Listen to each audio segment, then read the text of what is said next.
Are you looking for your next indie game buy? If so, I've got the video for you. August is coming up, and of course every month means a host of new games to take from your wishlist and put them in your library. So here's 10 games that need to be in that list. So I'm going to start off with a game that I've been silly excited for, and it feels so good to finally give a release date for this. Cult of Lamb takes the best bits of roguelikes and base builders and smushes them together to give you one hell of an experience. Take control of a lamb who makes a deal with a demon to regain their life. The deal is that the player must defeat the naysayers that plague the world. Go through several maps that have been taken over by the cutest shower-like creatures and bugs. Grotesque bugs, there's always something horrible. Anyway, in order to gain more strength you must build up a cult to worship your demon overlord, and this is where the base building comes in. Throughout your travels you can save cult members who can be indoctrinated into serving you. Through building up this cult and helping them set up a base of worship, you will gain more strength, which gives you the ability to take on new enemies and bigger naysayers. This will be hitting the shelves on the 11th of August, and now on to the rest of the list. In number 9 is Lost in Play, a click and point adventure with the most beautiful art direction that will honestly find itself at home on Netflix or Disney+. It takes me back to the days of watching things like Codename Kid Next Door and the Cramped Twins. In Lost in Play you guide a brother and sister through a bizarre and dreamlike world, where you'll experience the enchanted forest of a horned beast, start a rebellion in a goblin village, and even help some frogs remove a sword from stone just like Arthur. A lot of the story is told through the environment and actions rather than spoken dialogue, so I can only imagine there's going to be some hilarious moments in this game, especially considering it knows no bounds due to the setting. I'm sure looking forward to what's going to be a nostalgic trip when Lost in Play hits the shelves on the 10th of August. Orcs brings mechanics from the tower defense genre and mashes them up with mechanics from the tabletop and deck building genres. Honestly, this makes for a hell of a fun but challenging experience, where you have to take on hordes of increasingly more difficult orcs. In order to build towers you have to use the cards in your hand, which allow you to build bigger and stronger forts, as well as upgrading them with special abilities. But this isn't the only objective. As you grow your defences you have to build farms, mines and other means of production to produce gold, which almost acts as a sort of mana. There are plenty of options with the 300 plus cards available, which can help you build your deck and pick the right strategy to help defeat the orcs. So you can get really creative with this, but you do have to be very careful where you place things, as different parts of forts only work in certain directions. On a couple of occasions I found my castles were rendered useless by misplaced parts, but you can build some really humongous castles that can help protect your town hall. We'll get to see more of orcs on the 30th of August. Next up is Grid Force Mask of the Goddesses, a fantastic tactical bullet hell RPG. Here you guide Donna through her story as she discovers her true self. The story is told through these stunning manga style panels with a sprinkling of some great tactical combat in between, where you take the characters to the grid-like battlefields, avoiding a flurry of bullets and other magical spells. Building a team is vital to your success on the battlefield, where you can upgrade their abilities. I really like how each member has an elemental weakness and strength, meaning you have to think carefully when and where to use each, and who will benefit your team. While they can also have an impact on the story that is told, you can earn their trust so that they can join your team, unlocking new paths and hidden secrets. It seems that every choice has an impact here. Honestly, seeing how far this game has come since the beginning of last year has got me super excited to play the full game at the end of the month. Now who's ready for a trip back to 1991? Because the next game, Tinykin, takes us all the way back to then. An alien has found himself trapped on Earth and apparently on the set of Honey, I Shrunk the Kids. He's a little small, but this time everyone's disappeared. Instead you find these little Tinykins scattered across the giant house. They have unique powers that can be used to solve problems, build bridges and open doors. I really adore the world design in this, utilising the inside of guitars to create bars and burners being used for streetlights. But when you undoubtedly save the world, someone's got a cleaning job on their hands because the house is an absolute tip. There are also characters you can meet along the way who you can learn about. Most of these are insects and probably smaller mammals. I'm really excited to see the full world when this comes out on the 30th of August.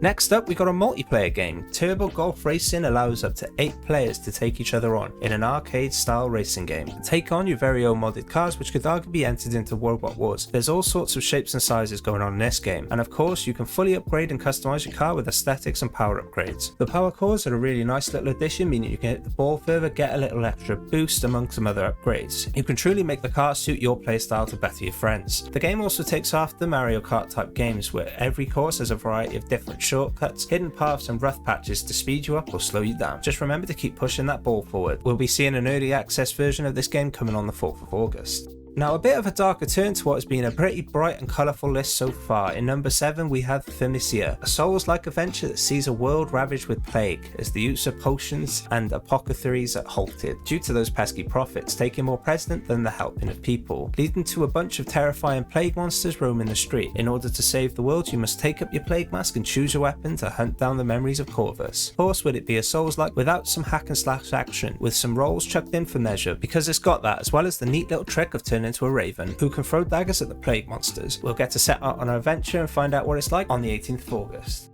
Another rather unique roguelike is coming our way this month in Curse to Golf from Chuhai Lab. Rather than jump from platform to platform or shoot your way through various rooms, this roguelike makes you play golf, as you could probably guess. Now don't worry if you're not a fan of golf, Curse to Golf is super fun. I feel like I said golf way too many times then. Pick your club and hit the ball to make your way through around 18 levels. You have an incredible amount of control over the ball to see where the ball may land, and I also really like the backswing function, which would bring the ball backwards or even push it a little bit forwards if you needed that bit of extra airtime. Along the way you'll find several types of difficult terrain that can stop you in your tracks, ranging from sandpits, vines, all the way to rivers. As a golf game, of course par is included, but it's used a bit different here. It's the number of shots you have to complete the hole in. Gain some extra power points by destroying statues throughout the level. I really love how each level has several ways to make your way towards the hole. The shorter options are typically more riskier and punish you for every shot, whereas the long ones offer several statues to up your count. You also have the use of aids cards, which give you a special abilities to help you complete the level. Just remember there are 18 holes, so not to use them willy-nilly. Curse to Golf will be coming out on the 18th of August.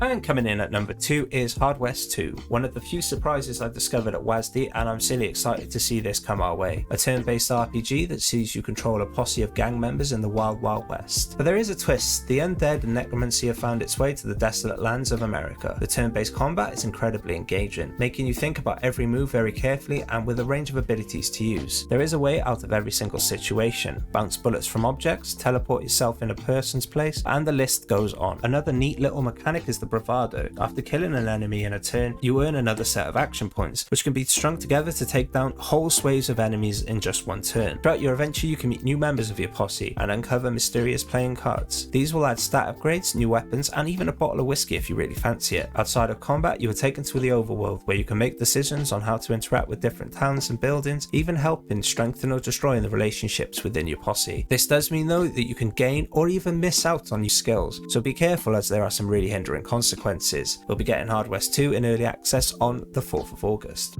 And finally, I bring you Midnight Fight Express. Taking control of an unlikely hero, you are dragged back into the criminal underworld, where you have to take on foes in a brutal and hyper-connected brawling ballet. That may be one of my favourite marketing lines of all time. Anyway, back to the game. In Midnight Fight Express, you complement your melee moves with knives, axes, sledgehammers, pistols, all the way over to, well, basically anything you find laying around. Be creative and take down your enemies in style, because the world is your oyster here. Talking of style, you also get complete customization of your character and the AI drone, as well as a leveling up system complete with a skill tree that can add more combos to your arsenal. And you can even go back to the last couple of missions, so the last bunch of enemies don't miss out on getting knocked out with some pizzazz. According to the Steam page, there are 41 levels, so there is definitely going to be enough to enjoy. All of this can be yours on the 23rd of August and on Game Pass. So that's it for another month of indie games. What do you think of the lists? Any games you would add or change? Let us know in the comments. If there are any games that grabbed your interest, jump down to the description where you can find all of the links. And if you want to keep up to date with all the latest indie games, don't forget to hit that sub button. And thank you all for stopping by. Much love, and I'll catch you in the next one.